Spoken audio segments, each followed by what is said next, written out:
Assalamualaikum warahmatullahi wabarakatuh.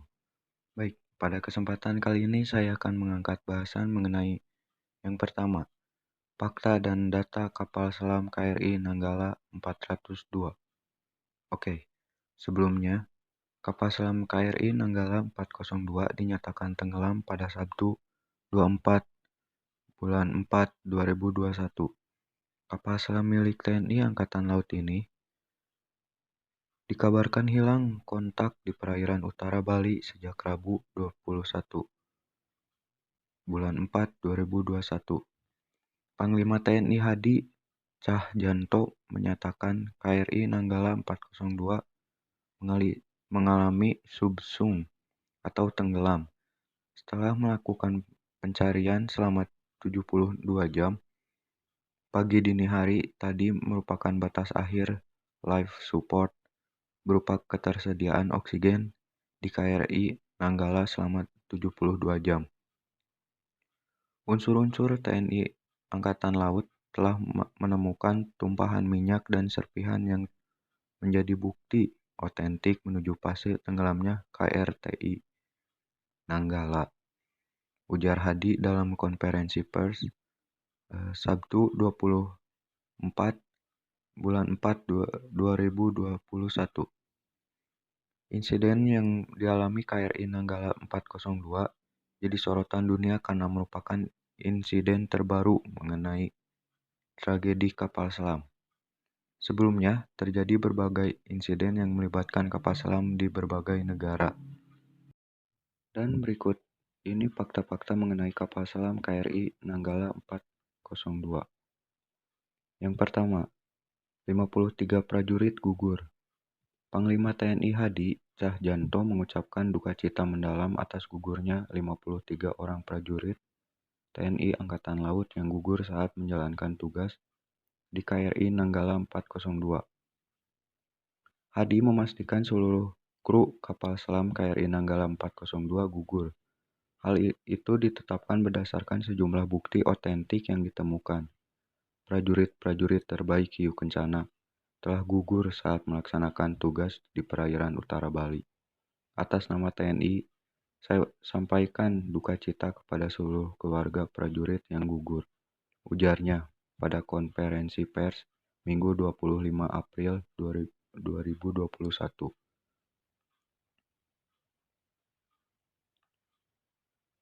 Kemudian yang kedua, kapal terbelah menjadi 3 bagian.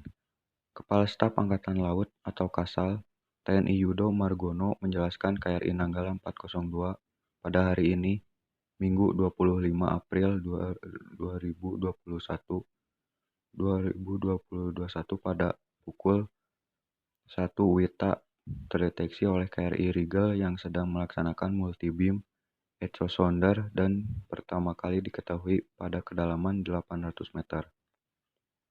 Kemudian, karena peralatan KRI Rigel yang terbatas, pencarian dibantu MP Swift Rescue bantuan dari Singapura dan mendapatkan identifikasi pada pukul 7.30 WITA. Rob Singapura mendapati bagian-bagian dari KRI Nanggala. Dia menyebutkan KRI Nanggala 402 terbelah menjadi 3 bagian. Selanjutnya, yang ketiga, kedalaman 838 meter. Yudo Margono mengatakan pada pukul 9:04 WITA, Rob Singapura mendapatkan kontak visual dengan KRI Nanggala 402. Tepatnya berjarak kurang lebih 1.500 yard di arah selatan pada kedalaman 838 meter. Beberapa hari lalu, pengguna media sosial mengungkap kedalaman Laut Bali di lokasi hilangnya kapal KRI Nanggala 402. Hampir setinggi Burj Khalifa, Dubai, Uni Emirat Arab. Menara tertinggi di dunia memiliki tinggi 828 meter. Dan fakta yang keempat yaitu bukan human error. Yudo Margono menyatakan bahwa KRI Nanggala 402 tenggelam terjadi bukan karena human error atau kesalahan manusia, tetapi faktor alam. Menurutnya, proses menyelam itu sudah mulai prosedur yang benar. Jadi mulai laporan pengalaman, kemudian terdengar dari penjejak kemarin itu sudah melaksanakan peran-peran persiapan kapal bertempur, kemudian peran menyelam dan sebagainya. Selain itu, kata Kasal bahwa saat menyelam juga diketahui lampu kapal masih menyala semuanya. Hal ini berarti tidak terjadi blackout, namun saat menyelam, kontak dari kapal langsung hilang dan nantinya akan diinvestigasi. Fakta kelima yaitu Swift Rescue Malaysia atau Singapura. Kapal Swift Rescue milik dua negara sahabat, yakni Malaysia dan Singapura, akhirnya telah tiba di perairan utara Bali untuk membantu pencairan kapal KRI Nanggala 402. MV Swift Rescue dilengkapi kemampuan Submarine Escape dan Rescue atau SMER. Nah, fakta yang keenam yaitu proses evakuasi. International Submarine Escape and Rescue Liaison Office atau disingkat ISMERLO mengaku siap menerjunkan tenaga ahlinya untuk membantu proses evakuasi kapal selama KRI Nanggala 402. Dikutip dari laman resmi ISMERLO, lembaga itu telah menerima sebuah peringatan dikirim ke ISMERLO oleh Angkatan Laut Indonesia mengenai KRI Nanggala 402. Pihak ISMERLO memastikan bahwa ruang operasi mereka akan tetap diawaki sampai proses pencarian selesai. Setelah itu, tenaga ahli dari tim ISMERLO dengan koordinasi internasional siap untuk diterjunkan untuk membantu TNI Angkatan Laut mencari aset kapal yang tenggelam. Yang kedua, sejarah kapal selam Nanggala. Kapal selam merupakan kapal yang bergerak di bawah permukaan laut. Untuk dapat beroperasi di dalam air, tentunya jenis kapal ini menggunakan teknik tertentu agar dapat tenggelam dan terapung di bawah permukaan air. Kapal ini mempunyai bagian-bagian tertentu yang dapat membantu prinsip kerjanya. Nah, lanjut sejarah kapal selam Nanggala. Kapal selam Nanggala atau yang juga dikenal sebagai kapal selam RI Nanggala II adalah kapal selam kedua yang dimiliki Indonesia setelah kapal selam Cakra. Kapal ini dibeli Indonesia pada tahun 1981. Sejarah kapal selam Nanggala II dipesan tepatnya pada tanggal 2 April 1977. Kapal ini dibangun oleh perusahaan pembuat kapal Howald Style Dutch Welt dari Kiel, Jerman. Kapal Nanggala II selesai dirancang pada tanggal 6 Juli 1981 di kota Kiel. Kapal selam Nanggala II diberikan kepada pemerintah Republik Indonesia yang diwakili oleh Duta Besar Republik Indonesia untuk Republik Federal Jerman Joseph Musquita. Penyerahan kapal selam ini dilakukan setelah kapal yang berbobot 1.200 ton ini melakukan masa percobaan pelayaran dan penyelaman di perairan Jerman Barat selama beberapa waktu. Kemudian sekitar awal Agustus 1981, di bawah komando Letkol Laut Arman Aksia, kapal Nanggala II meninggalkan perairan Republik Federal Jerman menuju tanah air dengan membawa 38 awak kapal. Nanggala pertama kali diumumkan kepada publik saat ulang tahun ke-36 Tentara Nasional Indonesia atau TNI pada 5 Oktober 1981. 16 hari kemudian, kapal ini dilepas tugaskan oleh Menteri Pertahanan dan Keamanan Jenderal M. Yusuf. Dan yang ketiga yaitu sejarah kapal selam pertama kali di dunia. Sejarah kapal selam di dunia. Pada awalnya, seorang penemu asal Jerman bernama Cornelis Drebbel untuk pertama kalinya membangun kapal yang bisa tenggelam di bawah air. Ia membangun kapal tersebut berupa perahu dayung yang memiliki kedalaman hingga 4,5 meter yang dilapisi oleh kulit. Selanjutnya oleh David Bushnell, seorang penemu Amerika juga membangun kapal selam yang digunakan selama Perang Kemerdekaan AS. Kemudian penemu Amerika lainnya yaitu Robert Fulton membangun kapal serupa, namun kecil. Kemudian diberi nama Nautilus yang memiliki bahan peledak. Lambat laun, kapal jenis ini semakin dikembangkan. Banyak penemu menguji kapal dengan tenaga uap, bensin, hingga baterai. Dan akhirnya pada abad 20 ditemukan kapal selam bertenaga diesel. Mesin diesel tersebut sanggup menggerakkan kapal saat di bawah permukaan air. Kemudian ditemukan kapal selam bertenaga motor listrik dengan baterai sebagai sumber energinya. Kapal dengan diesel listrik ini digunakan saat Perang Dunia Pertama dan Perang Dunia Kedua. Kemudian, Angkatan Laut Amerika Serikat menggunakan kapal selam bertenaga nuklir bernama USS Nautilus untuk pertama kali pada tahun 1954. Kemudian, sejarah kapal selam di Indonesia. Indonesia termasuk salah satu negara di Asia Tenggara yang mampu membuat kapal selam. Kapal tersebut dibuat dari kerja sama PT PAL dengan perusahaan Korea Selatan bernama Daewoo Shipbuilding and Marine Engineering atau disingkat DSME. Pembuatannya melibatkan ratusan teknisi handal. Kapal selam Indonesia ini bernama Alugoro yang saat ini sudah mulai diproduksi di PT PAL Indonesia di Surabaya. Kemampuan kapal ini sudah memenuhi indikator kestabilan pada saat terapung di permukaan air dan menyelam di bawah air. Kapal tersebut disetting untuk kedalaman hingga mencapai 300 meter.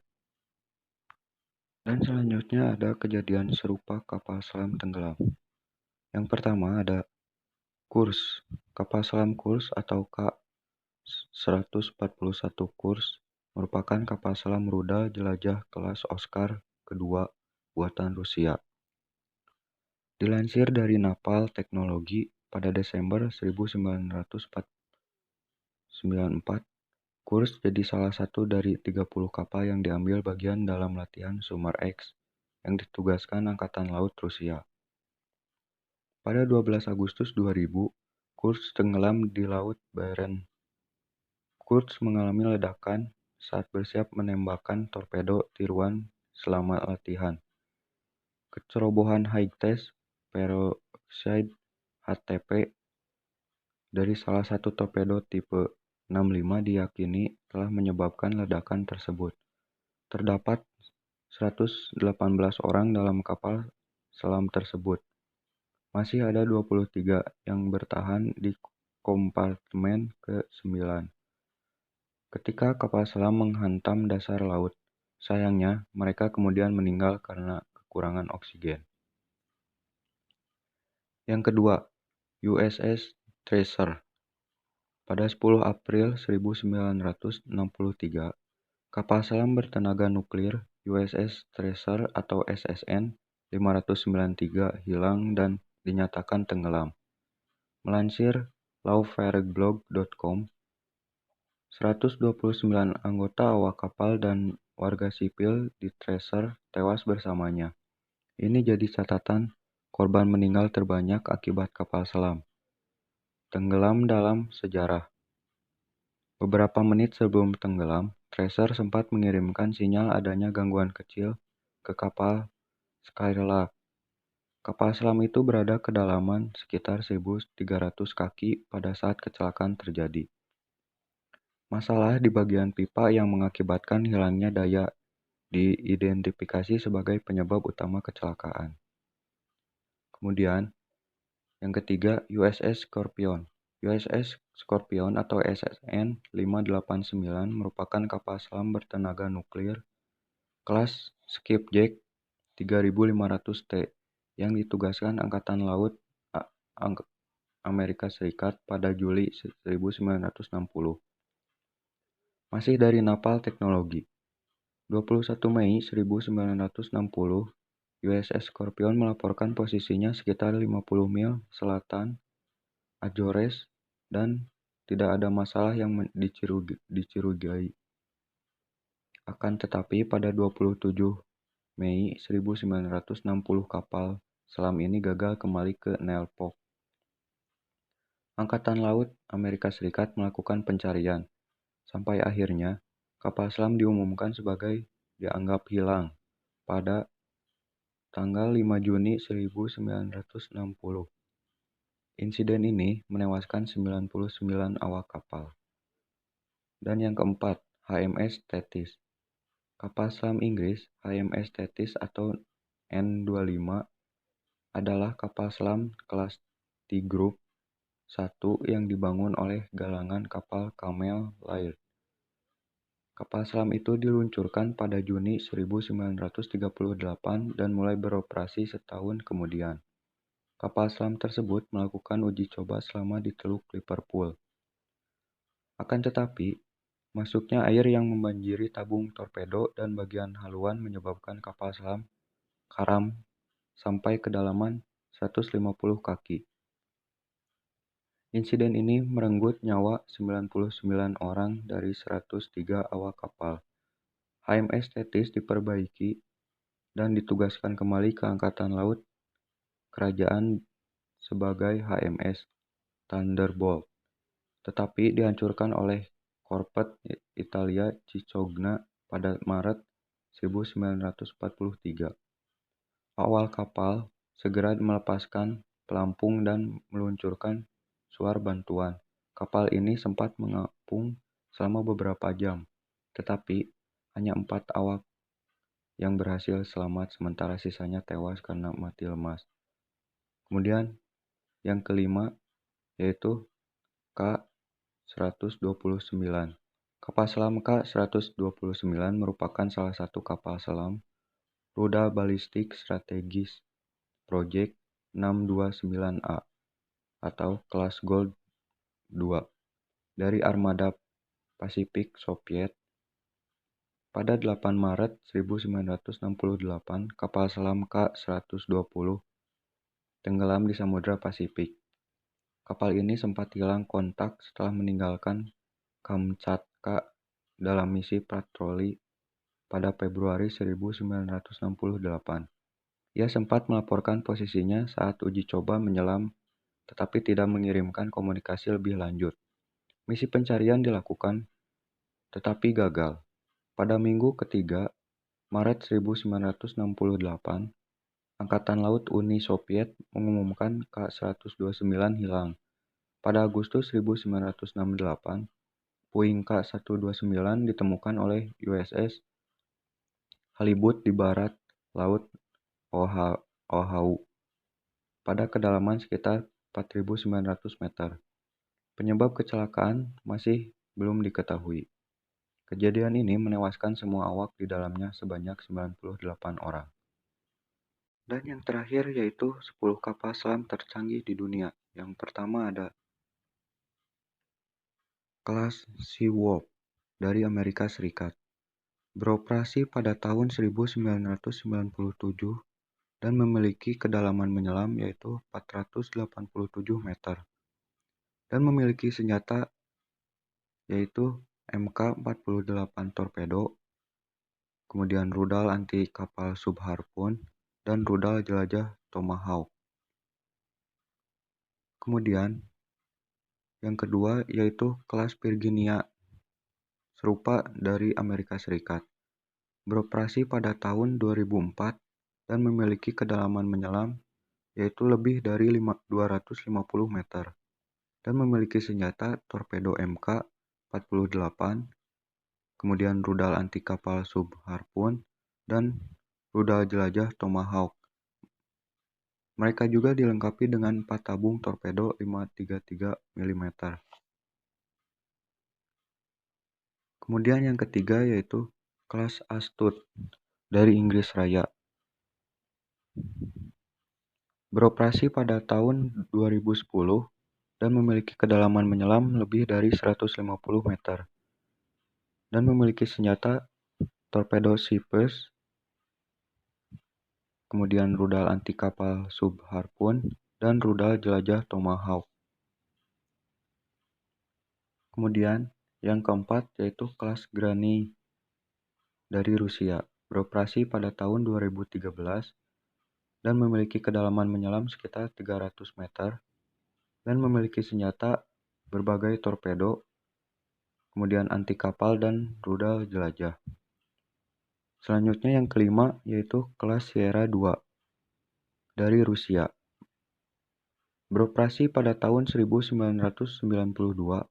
Kedalaman menyelamnya yaitu sekitar 400 meter dan memiliki senjata torpedo, rudal anti kapal selam SSN-15 Starfish atau SSN-16 Stallion, dan memiliki rudal jelajah SSN-21 Samson.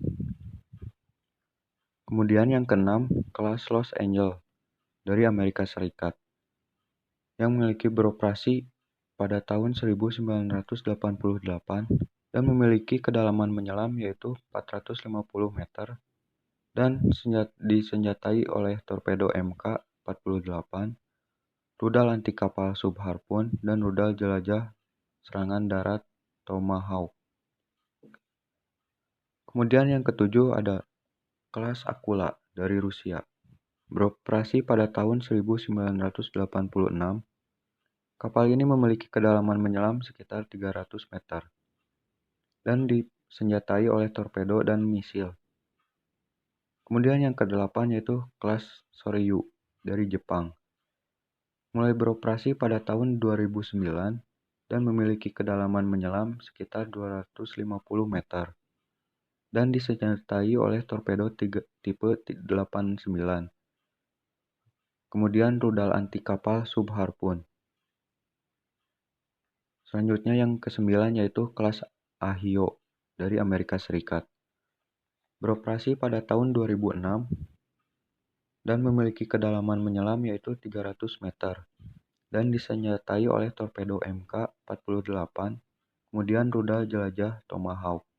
Dan yang terakhir yaitu kapal kelas Oscar II dari Rusia, yang telah beroperasi dari 1986 dan memiliki kedalaman menyelam yaitu 500 meter dan disenjatai oleh berbagai torpedo dan rudal anti kapal. Rudal jelajah P-700 Granit atau setara dengan SSN-19 Shipwreck.